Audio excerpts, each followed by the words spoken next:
Their success hadn't come from proving critics wrong, it had come from proving love right. Each child had found their own way to carry this message forward. Whether through medicine, law, art, teaching, or simply living their truth, they showed the world that family is about the connections you build and the love you share. The youngest ones, now adults themselves, had started their own traditions while keeping the old ones alive. Sunday dinners were still sacred, but now they took turns hosting them in their own homes. The original house remained the heart of their family, but their love had spilled out, creating new homes and new stories across the community. 15 years later, when people asked their mother if she would do it all again, her answer was always the same: in a heartbeat. Then she would look around at her children, now adults making their own impact on the world, at her grandchildren playing freely without the burden of prejudice, at the countless families they'd helped form and support, and she would add with a smile, "Though I never dreamed our family would grow quite this big." Their story had become more than just a tale of adoption.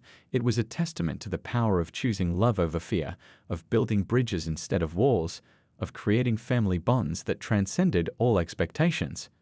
In the end, those who had once laughed didn't matter anymore.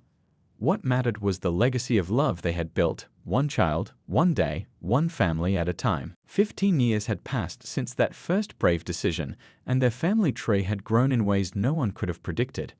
The oldest child, now a respected pediatrician himself, had opened a practice right next door to his mother's. Together, they had created a medical center specializing in adoptive and foster family care, with a waiting room that felt more like a cozy living room than a clinic. The house that had once seemed too big now burst with new life during Sunday dinners. Grandchildren toppled around the same rooms where their parents had once done homework, their laughter echoing off walls that held 15 years of family photos. The infamous kitchen table, now bearing marks of countless meals, art projects, and late-night talks, had been extended yet again to make room for the growing family. The second oldest had become a family court judge, known for her compassionate approach to adoption cases. She often shared stories about how growing up in their unique family had shaped her understanding of what makes a home. The middle children had found their own paths, one running a successful art therapy program for foster kids, another teaching at a local high school where she championed inclusive family education. Their mother's nonprofit had exploded into a national organization with offices in major cities across the country. The programs they'd started in their living room now helped thousands of families navigate the adoption journey, but she still made time for personal mentoring sessions, sitting with nervous prospective parents and sharing the real stories, both the challenges and the triumphs. The younger ones, now in college or starting their careers, carried their family's legacy in different ways. One was studying social work, determined to improve the foster care system. Another had become a popular kids' book author, writing stories that helped children understand different types of families. Even the youngest, who had once been too little to remember their early days together, was now giving speeches at high schools about the power of choosing love over fear. Their house had become something of a landmark in the community. New families moving into the neighborhood would often hear, "Oh, you live near the big house with all the love." The basketball hoop in the driveway, though weathered now, still hosted weekly games where family members of all ages played together, their shouts and laughter a familiar weekend soundtrack. The vegetable garden they'd started years ago had evolved into a community project, with neighbors joining in to plant and harvest. During growing season, their kitchen counter overflowed with fresh produce that they shared with other families in need. The younger children had learned about giving back by helping to deliver these garden bounties, just as their older siblings had done before them. Their mother's medical practice had expanded to 3 locations, each one carrying forward the principle that healthcare should come with understanding and support. The walls were lined with photos of families they'd helped over the years, a living testimony to the ripple effect of one person's decision to love without limits. The betting pool sheet from their old neighborhood had been framed and hung in their living room, now surrounded by achievement awards, family photos, and children's artwork. It served as a reminder of how far they'd come, and more importantly, how many minds and hearts they'd helped to open along the way. During one particularly bustling Sunday dinner, someone counted the people around their extended table, immediate family, spouses, grandchildren, and honorary members who had become part of their circle over the years. The number had grown to 37, each person bringing their own unique flavor to their family feast. The older children's success stories had inspired countless others. That mother would sometimes sit in her office, reading letters from people who had chosen to adopt after hearing about their family.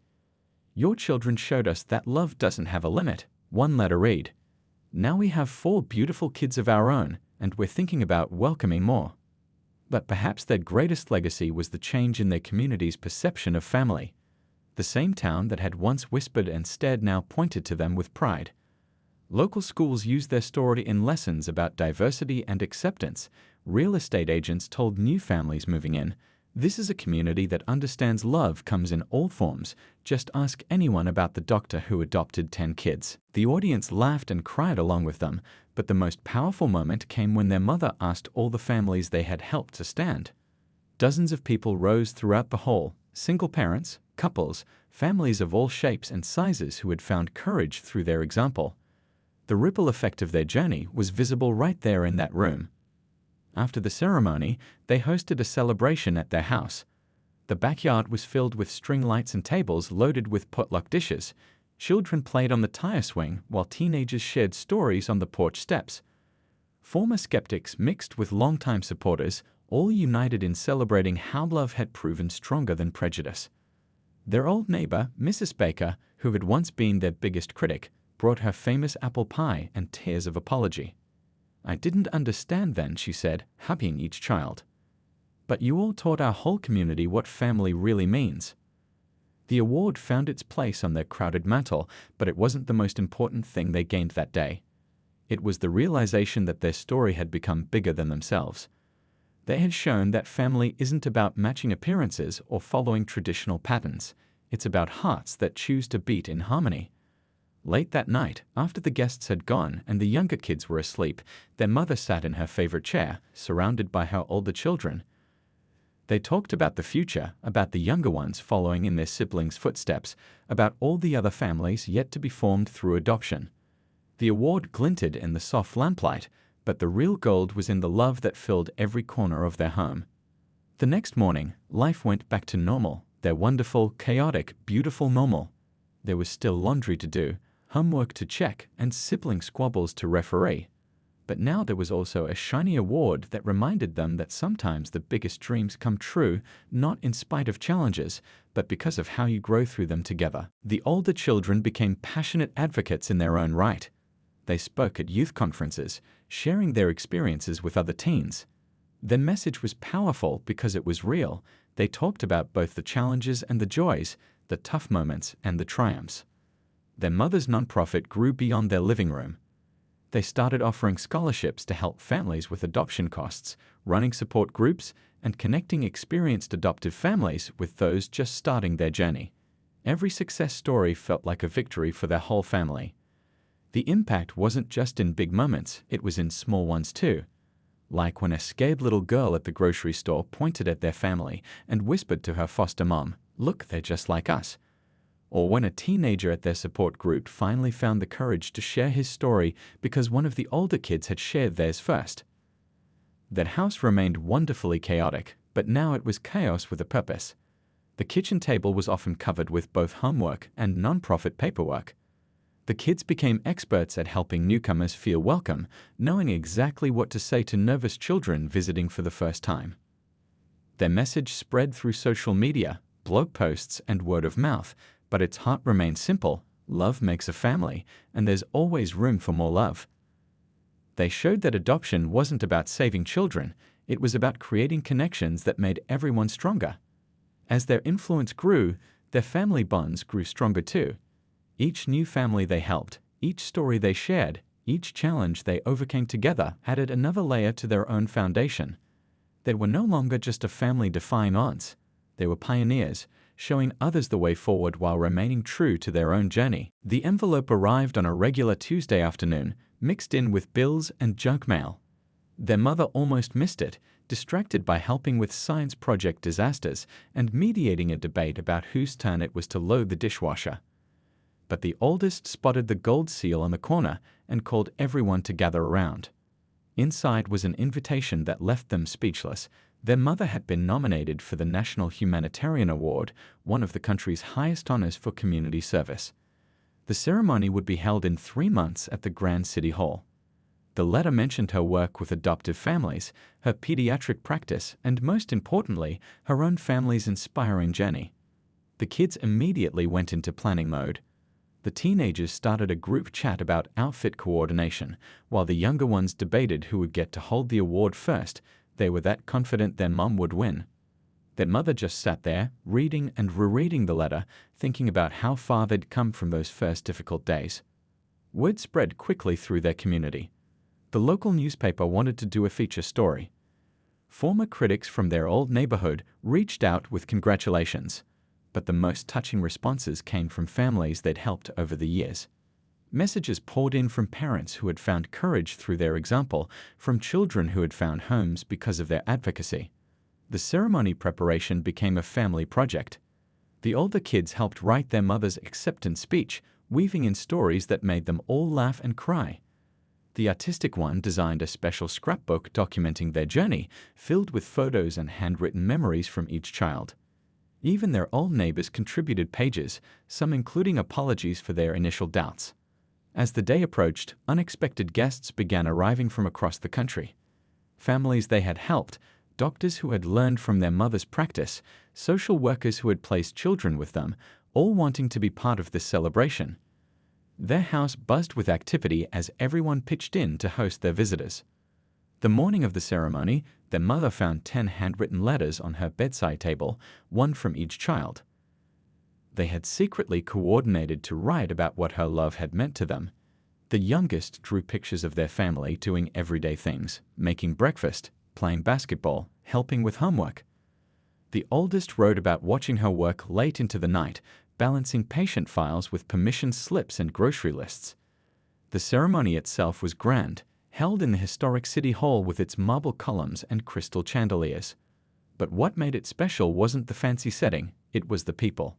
Their family filled 2 rows, the children ranging from elementary school to college age, all dressed up but still unmistakably themselves. The youngest couldn't resist wearing her lucky light-up sneakers under her fancy dress. When it was time for the speeches, each child took turns sharing their piece of the story. The oldest spoke about their mother's determination during those first challenging months. The middle children talked about how she taught them to be proud of their unique family. The youngest ones charmed everyone with simple but powerful statements like, "She makes the best goodnight hugs," and "She never runs out of love." Their mother's speech wasn't about the award at all. Instead, she talked about late-night conversations over hot chocolate, about learning to braid hair through YouTube tutorials, about the day they all worked together to paint the living room and ended up with more paint on themselves than the walls.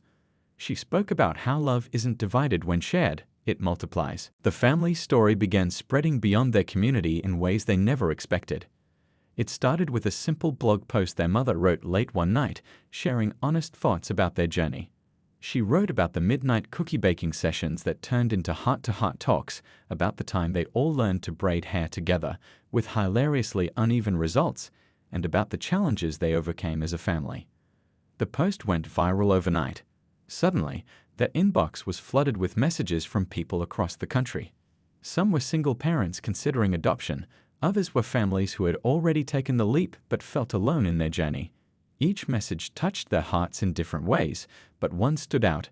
"Your story gave me the courage to say yes to adopting siblings who everyone else said were too old." Their mother realized they had stumbled onto something important. With help from her older children, she started a non-profit organization right from their living room. They called it Hearts Without Limits, and its mission was simple: support families considering transracial adoption, especially those interested in adopting siblings. The younger children got involved too, in their own special ways. During one presentation at an adoption agency, the youngest proudly showed off the family photo album she had created, complete with sparkly stickers and hand-drawn hearts. Her innocent perspective on their family's journey moved the audience to tears. Their house became a hub of activity. Weekend workshops filled their living room with prospective parents eager to learn from their experience. The kids took turns sharing their stories, each adding their unique perspective. The teenager who once struggled with math now confidently explained how their family's homework system worked. The quiet middle child who used to hide from cameras now taught other kids how to express themselves through art. But they didn't just talk, they acted. When they heard about 3 siblings in the foster system who needed emergency placement, their mother transformed their basement playroom into a temporary bedroom overnight. The whole family pitched in, sharing clothes and toys, making welcome cards, and showing these scared children what family could feel like. Their impact spread to schools too. The older children started a lunch club called Family is Family, where kids from all types of homes could share stories and support each other. What began in one school quickly spread to others. Soon, similar clubs were popping up across the district, creating safe spaces for children to celebrate their diverse family structures. The middle schoolers became known for their powerful presentations during Adoption Awareness Month. They didn't sugarcoat the challenges. They talked openly about the hard days, the adjustments, and the occasional arguments. But they also shared the joy, the laughter, and the unbreakable bonds they had formed. Their mother's pediatric practice evolved into a model for other doctors. She developed special protocols for helping adopted children adjust to new families, understanding that medical care needed to address emotional health too. Other physicians started visiting her clinic, learning how to create spaces that welcomed all types of families. One day, a local television station asked to feature their story. The family gathered to discuss it, voting democratically as they did with all big decisions. The youngest raised an important point. If we do this, can we show the pillow fort we built last weekend? People need to know that families like ours have fun too. The resulting feature was beautifully honest. It showed their morning rush hour, with everyone helping each other find missing shoes and pack lunches. It captured homework time, with kids sprawled across every surface, older ones helping younger ones while their mother prepared dinner. It showed their weekend traditions, the epic board game tournaments, the backyard camping adventures, and yes, even the legendary pillow fort. Their story inspired changes in unexpected places. The local school district revised its family history project to be more inclusive of different family structures. The public library created a special section dedicated to books about adoption and diverse families. Even the community center started offering special programs for large adoptive families. Their mother found herself looking at old photos one quiet evening, pictures from those first challenging months compared to now. The changes were striking, not just in how much the children had grown, but in their eyes. Where there had once been uncertainty and fear, there was now confidence and joy. That weekend, they had a special celebration dinner, not just for the medical school acceptance, but for all of them, for every small victory that had brought them to this point. As they sat around their extended dinner table, trading stories and laughing about old memories, a neighbor dropped by with a cake. Soon, other neighbors followed, until their house was full of people who had become part of their extended family. Looking around at her children that evening, the oldest explaining medical terms to fascinated younger siblings, the middle ones setting up a spontaneous talent show in the living room, the little ones teaching neighbor kids their secret handshake, their mother felt a deep sense of vindication. Not because she had proved the doubters wrong, but because she had proved something far more important, that love, when given room to grow, can flourish in the most extraordinary ways. 5 years into their journey, something remarkable happened. The oldest child, who had spent countless evenings studying at the kitchen table while helping younger siblings with their homework, received an envelope that would change everything. The whole family gathered around as trembling fingers opened the letter, a full scholarship to medical school. The news spread through their community like wildfire, but this time the whispers were different. Did you hear? Her oldest got into medical school. Full scholarship too. The same people who had once doubted their family now spoke with pride, as if they'd been supporters all along. That morning at breakfast, while everyone was still celebrating, their mother found a handwritten note tucked under her coffee mug. "You showed me what's possible," her oldest had written. "Watching you run your clinic, help families, and still have enough love for all of us, that's why I want to be a doctor too." The local newspaper caught wind of the story. At first, their mother hesitated about the interview, protective of her children's privacy. But her oldest convinced her, maybe our story can help other families like us. So one sunny afternoon, a reporter and photographer visited their home, capturing the organized chaos that had become their normal. The article turned out beautifully. It wasn't just about the medical school acceptance, it was about all of them.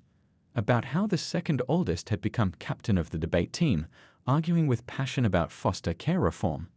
About the autistic middle child whose paintings hung in the school hallway, each one telling stories of family and belonging. About the younger ones excelling in everything from mathematics to track and field.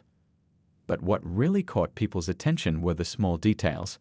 How the family had a tradition of Sunday pizza making, with everyone contributing their own special toppings.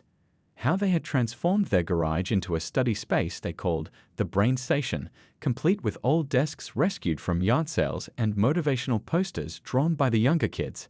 How they had a wall of dreams where everyone pinned their goals, no matter how big or small. Their mother's pediatric practice began receiving calls from across the state.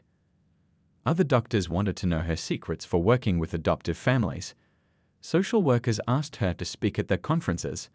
But her favorite moments were still the quiet ones in her office, when she could help a nervous parent understand that love doesn't follow any rulebook. The younger children felt the change too. Teachers who had once been hesitant about having multiple siblings in their school now used their family as an example of strength through diversity. The kids were invited to speak at school assemblies about their experiences, and even the shyest ones found their voices, proud to share their story. One evening, while helping prepare dinner, the middle child asked, "Remember when kids weren't allowed to come to our house for playdates?" They all laughed because now their home was the favorite gathering spot in the neighborhood.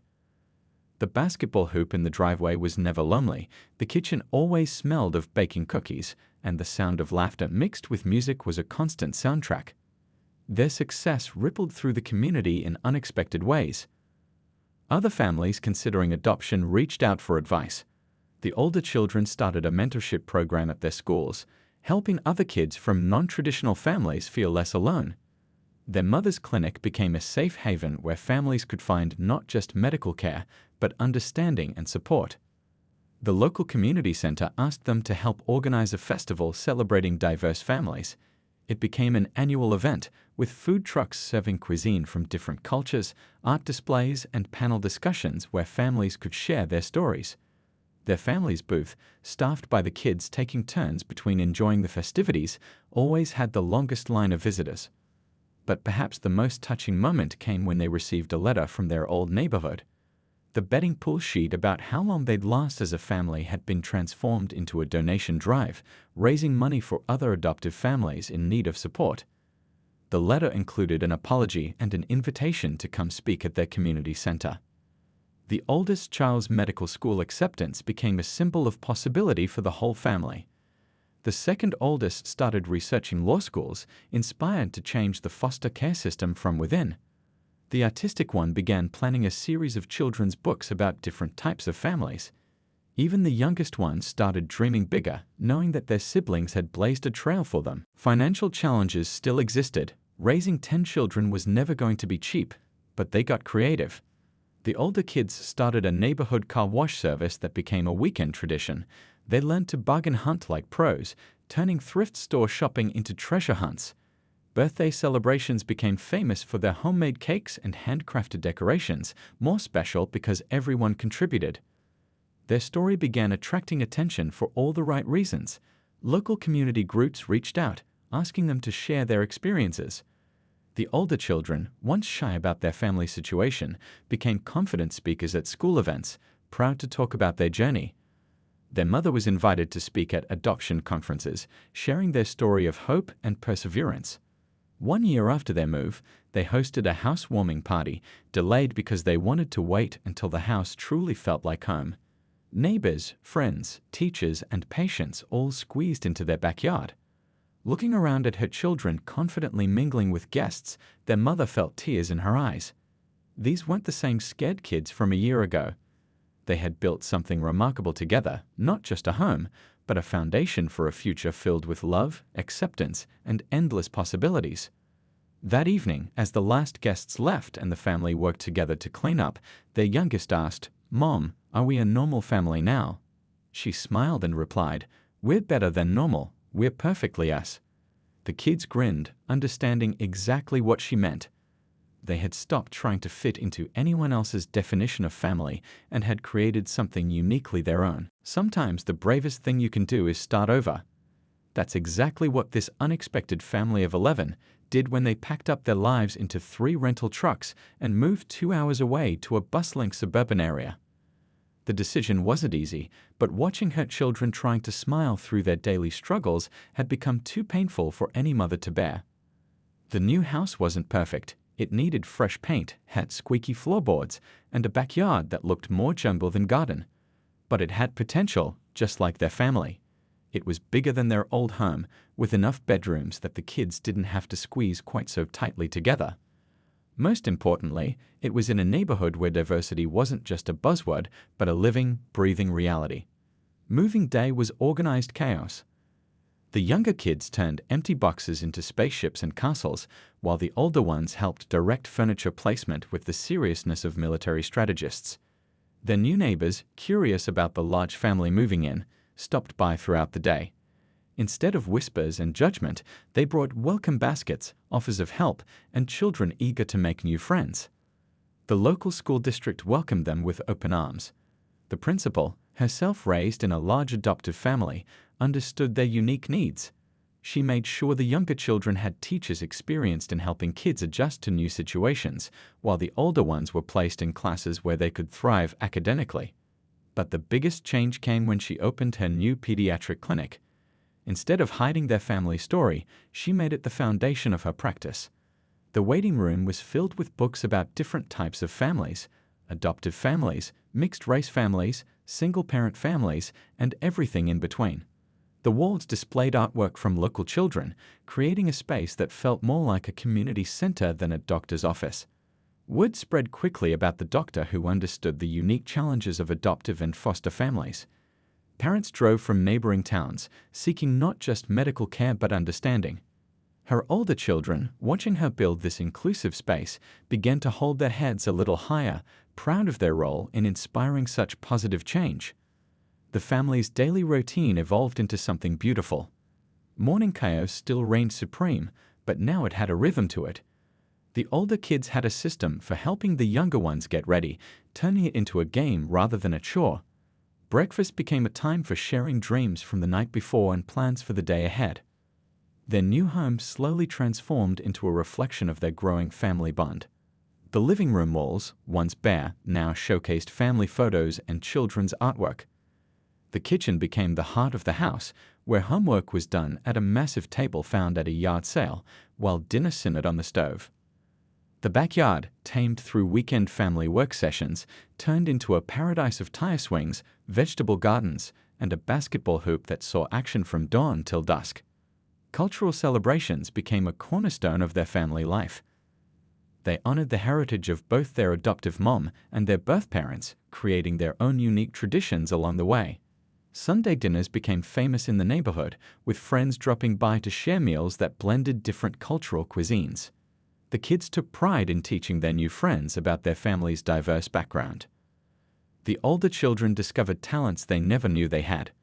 One revealed a gift for photography, capturing candid moments of their daily life that told their family's story better than words ever could. Another showed a talent for cooking, experimenting with recipes that could feed their small army on a budget. The youngest ones bloomed too, no longer shadowed by the weight of being different in their old town.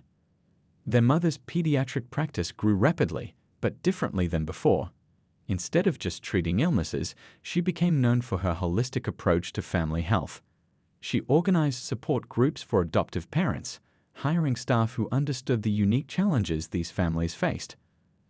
Her older children sometimes helped out after school, becoming role models for younger kids in similar situations.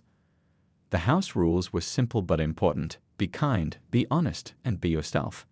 Movie nights became a sacred tradition, with everyone piling onto every available surface in the living room, arguing good-naturedly about what to watch. Homework time was a group effort, with older siblings naturally stepping in to help younger ones, creating a chain of learning that strengthened their bonds. But in the midst of all the chaos and challenges, there were moments that made everything worth it. Like when the second youngest finally learned to tie his shoes and every single sibling cheered like he'd won an Olympic medal. Or when the middle child, who had been struggling with math, proudly brought home a B+ on his test, and everyone celebrated with an impromptu dance party in the kitchen. The town's attitude began to shift ever so slightly. The same grocery store where people used to whisper became a place where other parents would quietly ask her for advice about adoption. The children's teachers, initially concerned about handling kids from such an unusual situation, started sending home notes about their resilience and kindness toward other students. 6 months in, during a rare moment of quiet, she found a handmade card on her pillow. Inside, in different handwritings and with varying degrees of spelling accuracy, each child had written one thing they loved about their new family. The last line, written by the oldest, simply said, "Thank you for not giving up on us." That card became her armor against the remaining criticism, her reminder during tough days that sometimes the hardest choices are the ones most worth making. They weren't just surviving anymore. They were learning to thrive, one chaotic, beautiful day at a time. The first morning with 10 children was like trying to conduct an orchestra without any sheet music. Breakfast alone was an adventure that started at 5:30 a.m., with cereal boxes scattered across the kitchen counter and toast popping up in shifts. The oldest helped the youngest pour milk while the middle ones searched for their favorite spoons, and somehow a simple breakfast turned into an hour-long event. Getting everyone ready for school felt like solving a complex puzzle. 10 different backpacks, 10 different schedules, and 10 different levels of excitement or anxiety about their new schools. The youngest clung to her leg, tears streaming down his face, while the teenagers tried to act tough even though she could see the worry in their eyes. Her medical practice, once bustling with patients, began to feel the ripple effects of her decision. Parents who had trusted her with their children's care for years suddenly had scheduling conflicts and transferred to other doctors. Her appointment book, usually filled weeks in advance, started showing gaps. The whispers in the waiting room grew louder, and some days she could feel the judgment heavy in the air. One morning, she found an anonymous letter in her mailbox. "Children need a normal family," it read. "What you're doing is selfish." She crumpled it up, trying to hide her tears before the kids came down for breakfast. But the oldest noticed, they always noticed. Without a word, he made her a cup of coffee and sat with her until she was ready to start the day. School was its own battlefield. The younger children came home with stories of classmates who weren't allowed to play with them at recess. The teenagers faced harder challenges, snide comments in the hallways, exclusion from study groups, and invitations to parties that mysteriously got lost in the mail. The house, once perfectly organized, looked like a tornado had swept through it most days. Laundry became a mountain that never seemed to shrink, no matter how many loads she did. She learned to do paperwork with one hand while helping with homework with the other, and dinner often turned into a creative adventure of whatever we can find in the pantry. Her mother, who had been so opposed to the adoption, showed up unexpectedly one evening. She stood in the doorway, watching the controlled chaos of homework time, kids sprawled across every available surface, textbooks and pencils everywhere, the younger ones practicing reading while the older ones tackled algebra. Instead of criticism, she quietly pulled out a lasagna from her bag and started helping the third grader with his multiplication tables. The breaking point almost came 3 months in. After a particularly rough day at the clinic, where another long-time patient family had left her practice, she came home to find the kitchen flooded. The washing machine had overflowed, 2 kids were arguing over the television remote, and the youngest had drawn a masterpiece on the living room wall. She stood in the middle of it all, feeling overwhelmed and wondering if everyone had been right about her taking on too much. But then something beautiful happened. Without being asked, the older children sprang into action. One started mopping up the water, another began making sandwiches for dinner, and a third helped clean the wall art. The little artist himself offered his favorite stuffed animal as an apology. In that moment, she saw what others couldn't. They weren't just 10 individual children anymore, they were becoming a family. The clinic's staff, who had initially been skeptical, became her strongest allies. Her nurse started bringing in hand-me-downs from her own children, and the receptionist volunteered to babysit when she had emergency cases. The waiting room, though less full, became a warm space where her children could do homework after school. Each night, after getting everyone to bed, a process that involved multiple stories, countless hugs, and at least 3 "I forgot to tell you somethings." She would sit in the quiet living room, surrounded by evidence of their day. Schoolbooks mixed with action figures, hair ribbons tangled with pencils, and somehow a sock always managed to end up on the lampshade. Money was tight. 10 growing children meant endless expenses, new shoes just when she thought everyone was set, unexpected school fees, and grocery bills that made her heart skip a beat. She started clipping coupons religiously and learned to stretch $1 further than she ever thought possible. As the day approached for the children to arrive, she stood in her transformed home, heart racing with equal parts excitement and fear.